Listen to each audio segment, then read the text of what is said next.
Je donne la parole à notre président, Emmanuel Coblence.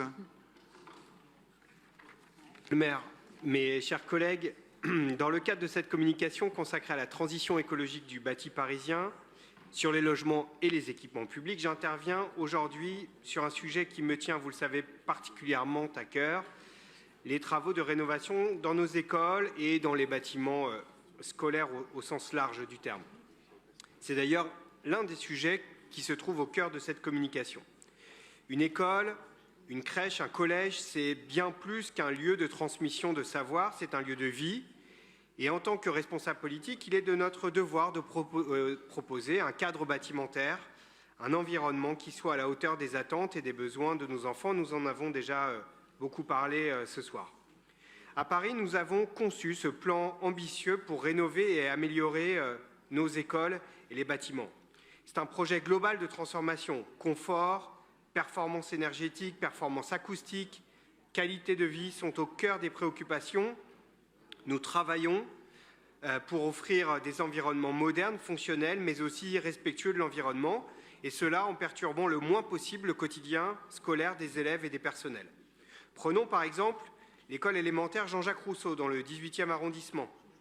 Grâce aux travaux réalisés, les élèves bénéficient désormais de salles de classe avec un véritable confort en été comme en hiver, en plus d'une réfection acoustique complète, mobilisant des matériaux innovants, réduisant le bruit extérieur et créant une atmosphère calme, plus propice à la concentration.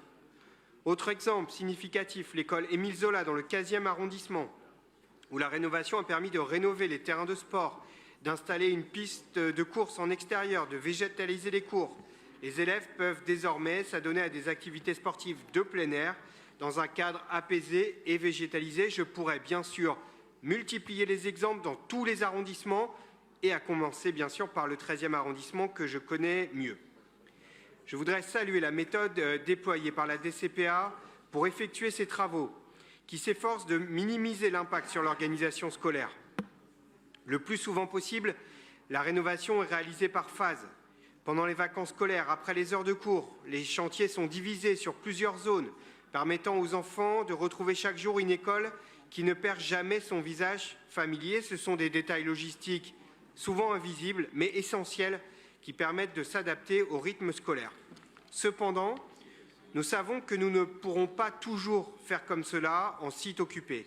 La ville devra, dans les prochaines années, préparer et livrer davantage encore de rénovations globales, de très grande ampleur, sur certaines de nos crèches, de nos écoles, de nos collèges, quand l'ensemble du bâtiment sera rénové pendant 1 an, 2 ans, en site non occupé, pour faire face à l'usure du temps, pour contrer les effets du changement climatique et pour assurer la mise en accessibilité pour tous les élèves.